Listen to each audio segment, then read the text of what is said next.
Silencio. Parece que la lluvia nos tiene medio tranquilito a todos, ¿eh? Yo también estoy tranquilo. Y estamos en los caminos del Señor, amén. Estamos siendo guiados por su presencia, estamos siendo guiados por su Espíritu para el propósito que Él tiene con nuestras vidas y para el propósito que Él tiene a través de nuestras vidas también. Porque no todo es recibir, sino que también es dar. Nosotros somos como el mar de Galilea, no somos como el mar muerto. Porque el mar muerto recibe y no da.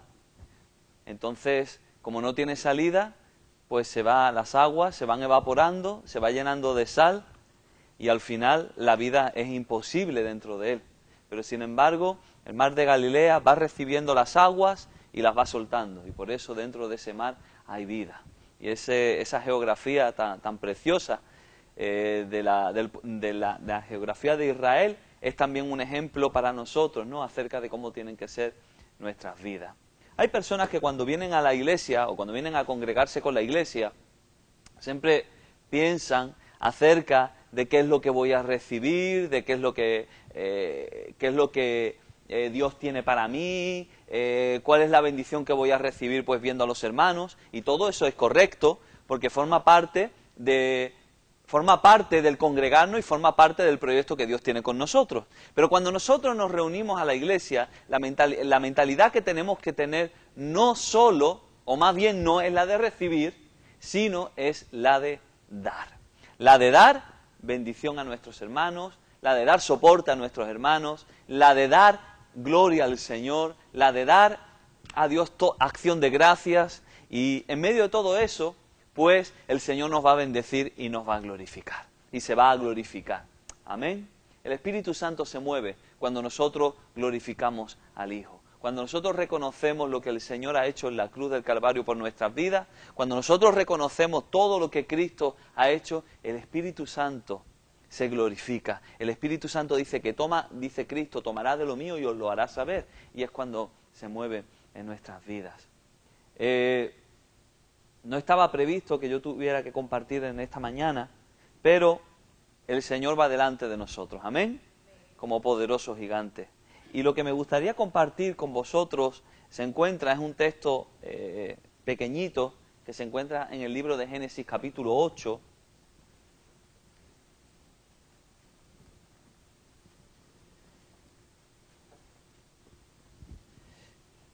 Génesis capítulo 8, versículo 22. Si queréis, para situarlo un poco más en contexto, podemos leer un par de versículos antes, a lo mejor desde el versículo 20.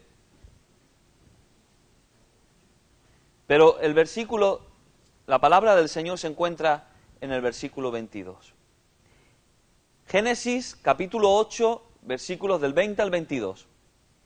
Y edificó Noé un altar a Jehová, y tomó de todo animal limpio y de toda ave limpia, y ofreció holocausto en el altar. Y percibió Jehová olor grato, y dijo Jehová en su corazón: no volveré a maldecir la tierra por causa del hombre, porque el intento del corazón del hombre es malo desde su juventud. Ni volveré más a destruir todo ser viviente como he hecho. Mientras la tierra permanezca, no cesarán la sementera y la siega, el frío y el calor, el verano y el invierno, el día y la noche. Amén. Vamos a poner un momento de pie, si nos importa, y vamos a orar al Señor. Bendito Dios Todopoderoso, te glorificamos y te damos gracias, Señor.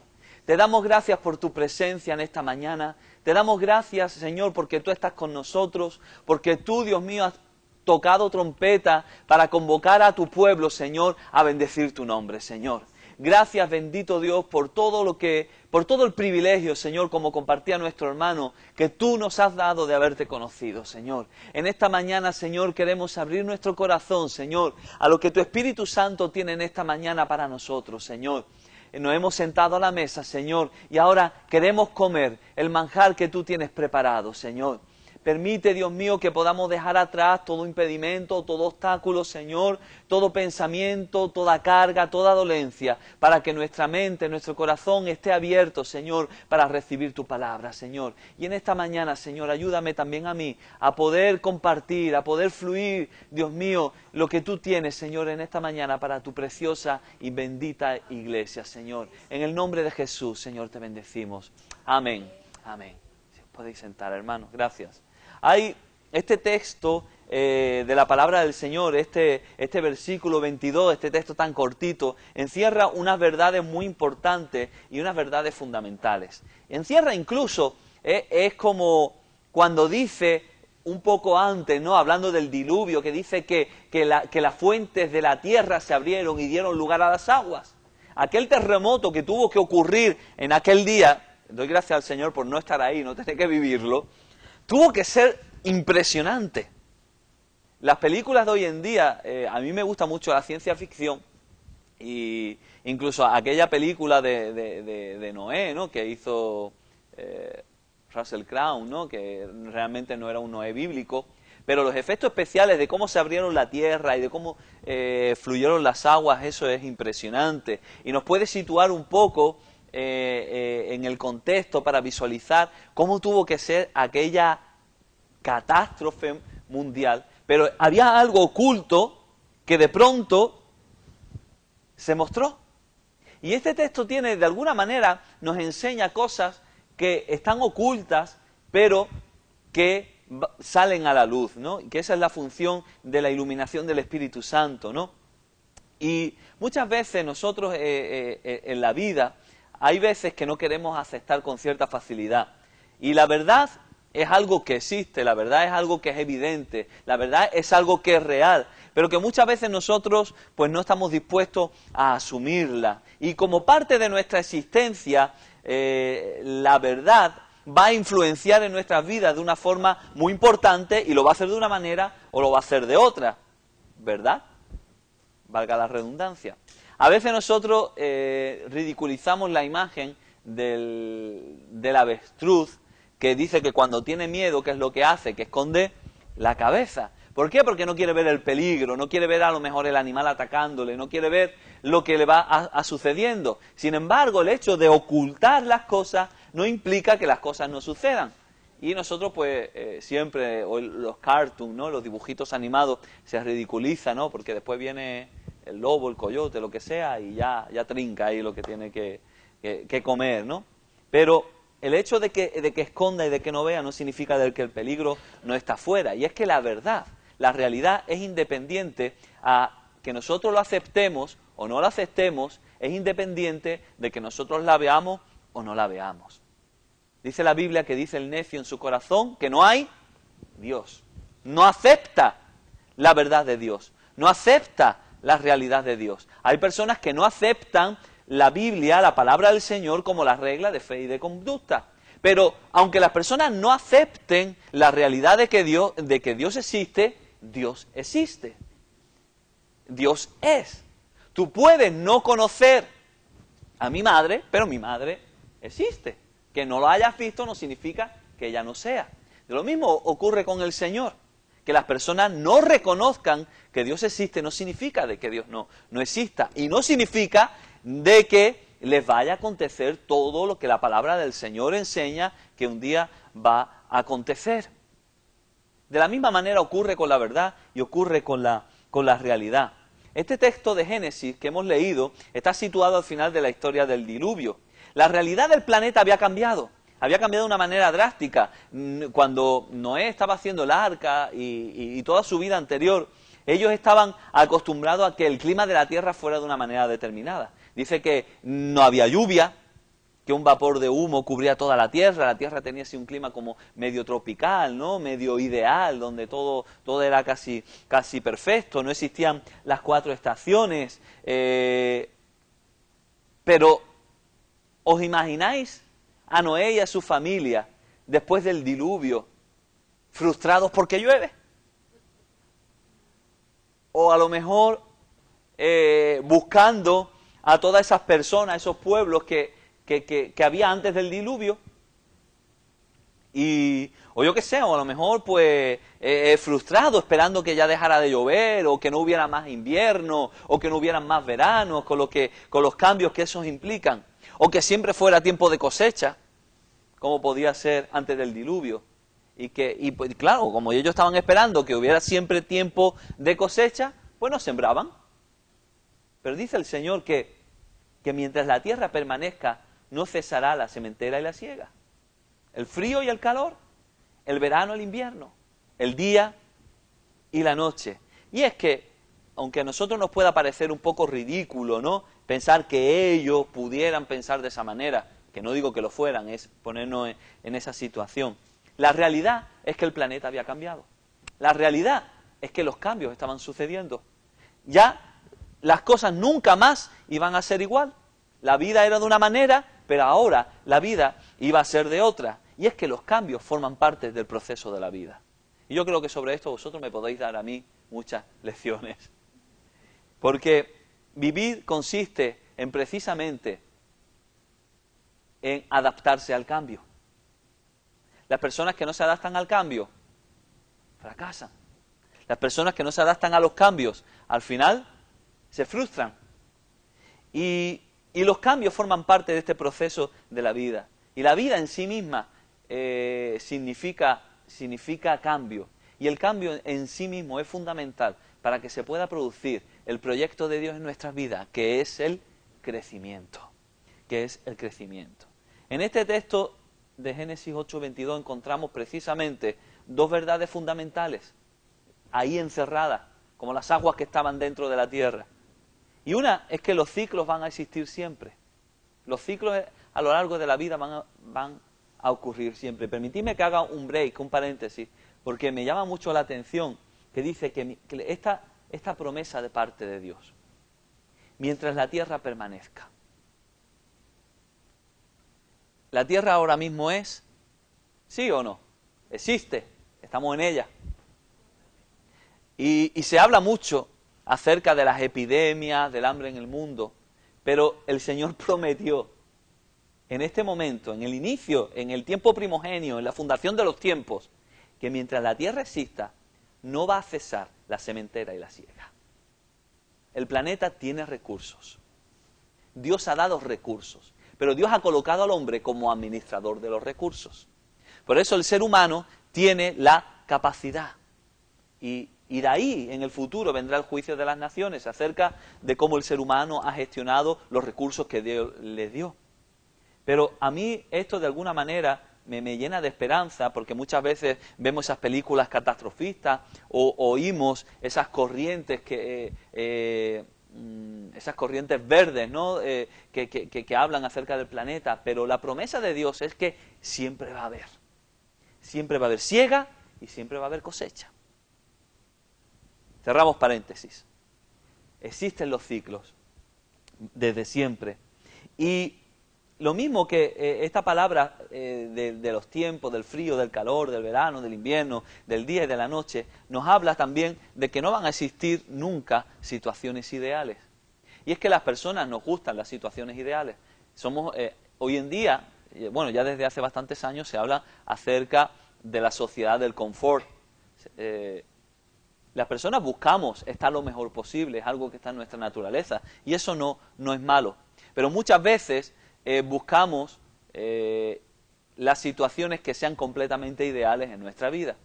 Últimamente parece ser que a la gente le ha dado por colgar en Facebook las metas de la felicidad, ¿no? Y hablan de que si uno pues no está preparado para aceptar los cambios no puede ser feliz, que si uno es inflexible pues no puede ser feliz, etcétera, etcétera, etcétera. Y es que las personas a veces nos gusta tener todo bajo control. No existen las situaciones ideales, no existen los tiempos ideales, no existen ni siquiera las personas ideales, pero sí existe un llamado de parte de Dios que es eterno. Sí existe un trono de Dios que es inconmovible. Sí existe un trono de la gracia al que la Biblia enseña y el Señor nos llama a que podemos acudir diariamente para recibir la administración diaria de su gracia. Y eso sí es inconmovible. Nunca va a existir esa estabilidad ideal. Aunque los ciclos, nosotros lo vemos así y podemos pensar de que son malos. Pero no necesariamente los ciclos son malos, sino que los ciclos son buenos. Porque cuando nosotros, bueno, yo es que me imagino que si todo fuera igual sería muy aburrido. Y si siempre fuera la gente que vive las 4 estaciones y demás, cuando van a un clima donde siempre es verano, donde siempre es invierno, la gente se aburre y se cansa de eso. Bueno, Georgie se fue a Nueva York a experimentar las 4 estaciones. Y eso ocurre. Los cambios tienen su parte positiva. Forman parte del desafío que Dios tiene para nosotros. Y aceptarlo, aceptar que esas épocas de cambios y que no todo va a ser igual en la vida, es positivo para nosotros. Pero no solamente eso, sino que los cambios forman parte del crecimiento y forman parte de lo que Dios quiere en la vida. Es necesario. Es necesario que los cambios existan, no pueden ser de otra manera. Que algo es necesario significa que no puede ser de otra manera. Y van a existir siempre. Hay cosas que los cambios implican para nosotros.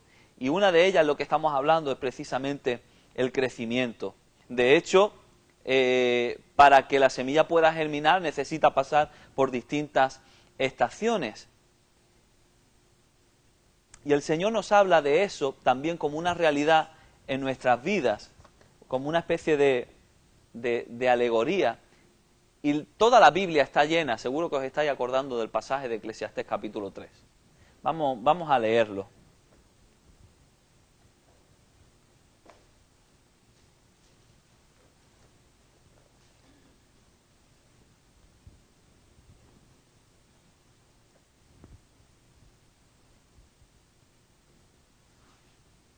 Eclesiastés capítulo 3 nos enseña la palabra del Señor y dice que todo tiene su tiempo.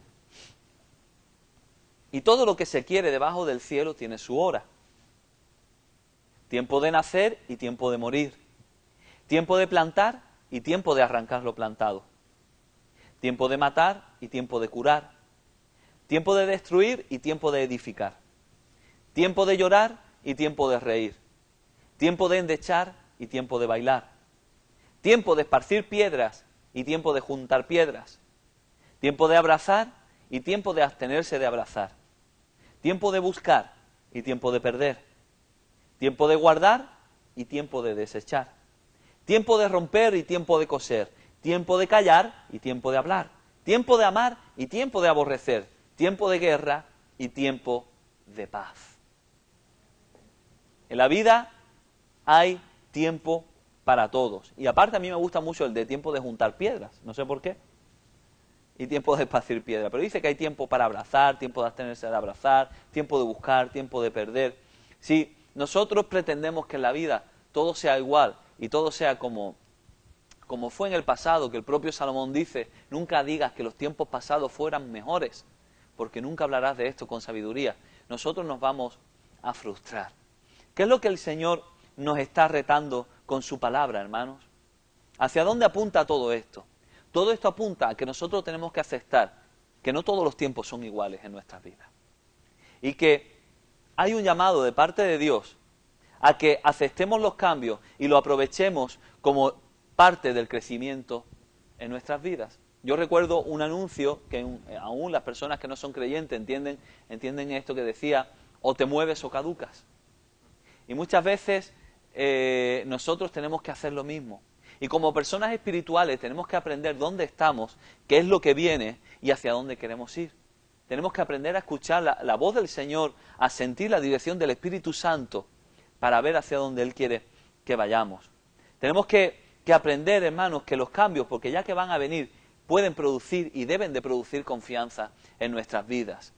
Tenemos que confiar en Dios a pesar de los cambios, porque cuando es tiempo de amar, o cuando es tiempo de que somos amados, cuando es tiempo de buscar con ilusión, cuando es tiempo de hablar, o cuando es tiempo de amar o de ser amado, o son tiempos de paz, pues todo nos parece muy bonito porque todo es ideal y queremos que esté todo así. Pero hay veces que vienen tiempos en los que es tiempo de morir, en los que es tiempo de coser, es tiempo de romper o de ser rotos, o es tiempo de llorar, o es tiempo de endechar, o es tiempo de arrancar lo que se ha plantado. Cuando vienen esa otra parte de esos otros tiempos, nosotros no queremos que sea así. ¿Y qué hacemos nosotros? ¿Cuál es nuestra actitud como creyentes maduros, cuando vivimos ese tipo de situaciones? ¿Nos volvemos a nuestras emociones o decidimos mirar y poner nuestra perspectiva y nuestra fe en el Señor? Sin fe no podemos vivir la vida cristiana, hermanos. Y esto parece muy básico para nosotros que ya llevamos tiempo en el Señor. Pero hay veces que los creyentes nos acostumbramos a vivir la vida cristiana por inercia. Y vivimos más dependiendo de nuestros recursos, del tipo que sea, no estoy hablando económico, sino de nuestra capacidad de gestionar nuestra vida, en vez de la fe en el Señor. El Señor quiere que nosotros seamos fieles en medio del cambio. En el Salmo 126, sabéis que es un salmo que a mí me gusta mucho, el Salmo 126, podemos leerlo un momentito, el versículo 4.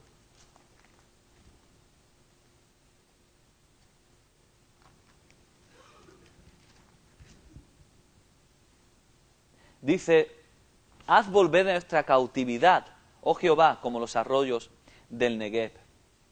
Habíamos hablado en alguna ocasión cómo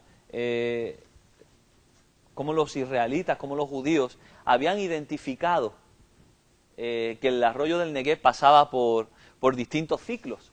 Que había un tiempo en el invierno en el que estaba seco y otro tiempo en el verano que cuando las aguas de los montes del Golán se derretían, entonces se llenaban de agua y que con ellos producían la vida. Y ellos identifican el tiempo que viven en el cautiverio, un tiempo malo, como parte de ese ciclo. Y saben que como parte del ciclo en el que están, saben que no siempre el río va a estar seco, sino que va a haber un momento en el que van a venir las aguas, el río se va a llenar de agua y que junto con las aguas va a llegar la vida. De la misma manera ellos están proyectando su confianza en el Señor. Y ya que los cambios van a venir a nuestra vida, ¿cómo lo usamos nosotros? ¿Lo usamos para alimentar nuestra confianza en el Señor? ¿Lo usamos para que nuestra fe crezca? ¿O lo usamos para quejarnos, para pegar pataletas, para ver qué es lo que está mal y descentrarnos? ¿O los usamos para poder agarrarnos al Señor? El Señor también nos llama a ser fieles en medio del cambio. Y vemos en las Escrituras, que a mí me encanta la sinceridad de la Biblia, cómo cantidad de hombres y de mujeres del Señor no fueron perfectos. Abraham, Dios lo llama, y Abraham es considerado el amigo de Dios y es considerado el padre de la fe, es un ejemplo. Pero Abraham, a pesar de ser considerado el padre de la fe, hubo muchos momentos en los que no tuvo fe. Y hubo muchos momentos en los que su fe era débil, era incompleta. Porque cuando él quiso ayudar al Señor, porque ayudar al Señor está muy bien, porque nosotros los humanos sabemos mucho de eso, de ayudar. Y dice: Señor, tú me has dado una promesa, vamos a hacerla posible. Ahora, y acepta el consejo de alguien muy querido como era su esposa. Pero no era lo que Dios le había dicho. Oye, que escuches a tu mujer o que escuches a tu esposo está bien. Pero cuando Dios te dice algo,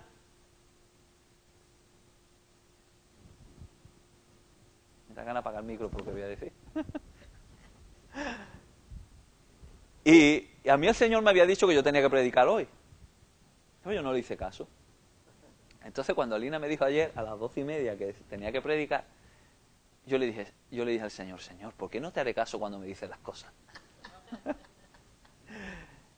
y a veces Dios nos habla y Dios nos dice cosas, pero nosotros queremos ayudar al Señor y le prestamos oídos a otros consejeros que son buenos, pero no es lo que Dios nos ha dicho.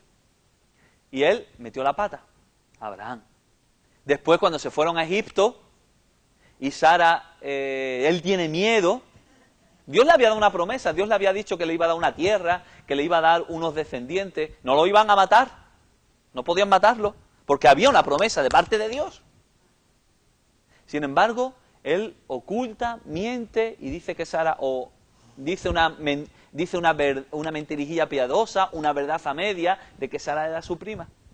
a tal punto que acarrea unas consecuencias negativas sobre el egipcio, sobre el faraón, y se descubre su error de que había mentido. Lo mismo ocurre con el rey David, un hombre que tenía el corazón conforme al corazón de Dios. Sin embargo, no fue perfecto durante todo el tiempo. ¿Y qué decimos, por ejemplo, del apóstol San Pedro? Que lo miramos antes de Pentecostés, cuando que si la barca, que si era impetuoso, que si era el primer torero porque era el primero que cortó una oreja, y todo ese tipo de cosas. Pero lo vemos después como ministro del Señor, lo vemos después como uno de los apóstoles, como uno de los principales en la iglesia, y que después el propio apóstol San Pablo tiene que reprenderlo por su hipocresía. Lo dice la Biblia, no lo digo yo, porque es fuerte, suena fuerte. Son personas, la Biblia no esconde los defectos de los hombres y de las mujeres de Dios, pero nos llama y nos reta, igual que hicieron estos hombres y estas mujeres de Dios, a superar los límites, a aceptar las situaciones y a sobreponerse por encima mirando al Señor. Y esto la Biblia también lo deja para que nosotros podamos aprender el carácter fiel y paciente de quien es nuestro Dios. La tarea de Dios es siempre la misma, hermanos. La tarea de Dios no cesa. Igual que no va a cesar la siembra y la cosecha, el frío y el calor, el verano, el invierno, el día y la noche, no va a cambiar, el ciclo no va a cambiar, la tarea de Dios tampoco cambia. El llamado de Dios es siempre a crecer. Porque como nos estanquemos, nos volvemos como el mar muerto. Y aquello huele, ¿eh? Los que habéis estado allí, ya sabéis, aquello huele a huevo podrido. Y no nos podemos, en ese sentido no nos podemos conformar. Tenemos, hasta que no seamos perfeccionados a la estatura y a la imagen de nuestro Señor Jesucristo, no se ha acabado lo que Dios tiene que hacer con nosotros. El llamado de Dios a la iglesia en todo el mundo es precisamente a crecer por medio de los cambios. Van a venir los cambios, van a venir las situaciones, tenemos que. Por ejemplo, la Biblia nos enseña de que dice que crezcamos por medio de la renovación de nuestra mente, de nuestro entendimiento. ¿Por qué? Porque si no, la mente se queda estanca. La mente vuelve a la vieja pasada manera de vivir. La mente vuelve y nuestros pensamientos se acomodan a la filosofía de este mundo. Es muy sutil, a través de la publicidad, a través de la música, a través del internet, a través de lo que la gente dice. La filosofía del mundo se va infiltrando poco a poco, como si se estuviera la casa inundando porque afuera hay mucha agua, o como un mal olor que se mete por debajo de la puerta, de la rejilla de la puerta, y va entrando poquito a poco sin que nadie lo note, hasta que aquello no se haga soportable. Entonces, de esa manera, el Señor dice que tenemos que renovar y tenemos la mente de Cristo. Por tanto, tenemos la capacidad, tenemos el dunamis de Dios, tenemos el poder del Espíritu para hacerlo posible. Y también crecer a través de la muerte del yo, como estuvimos hablando la semana pasada. Y nuestro Señor Jesucristo dijo que si el grano de trigo no muere en la tierra, es imposible que lleve fruto. Por tanto, para que haya crecimiento a través del cambio, tiene que haber muerte. Tiene que haber un quebrantamiento de nuestro yo. Y también hay un crecimiento por medio del discernimiento de los tiempos. Noé no podía esperar que el tiempo fuera igual que antes. Tenía que entender que ahora era tiempo de plantar y por eso después pudo cosechar y hacerse el vino. Si él hubiera estado esperando, posiblemente se hubieran muerto de hambre. Pero cuando hay un discernimiento, cuando hay un entendimiento de cuáles son los tiempos que Dios está trayendo, nos adaptamos, nos movemos y cambiamos. El Señor mismo dice que si veis que la higuera florece, ya sabéis que el verano se acerca y nos llama a discernir los tiempos. Y esto es importante que podamos entenderlo, porque como decíamos antes, cuando nosotros no entendemos las cosas, nos frustramos. Pero cuando viene el entendimiento, nosotros podemos actuar en consonancia con lo que es la voluntad del Señor. Vamos a ponernos un momentito de pie para acabar.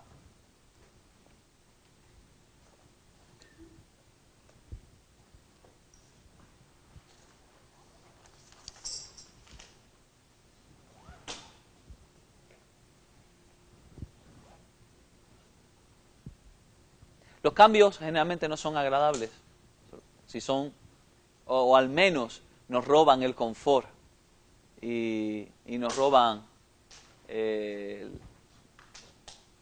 la estabilidad que muchas veces queremos. Pero son para bien. Pero son para bien. Yo no sé cuáles son los cambios que vosotros estáis viviendo en vuestra vida. Pero el Señor nos va moviendo. Y Él nos quiere mover no solamente de situaciones, sino nos quiere mover de gloria en gloria y de poder en poder. Hermanos, hace falta fe para creer a Dios. Hay distintos tipos de fe, pero hace falta fe para creer a Dios.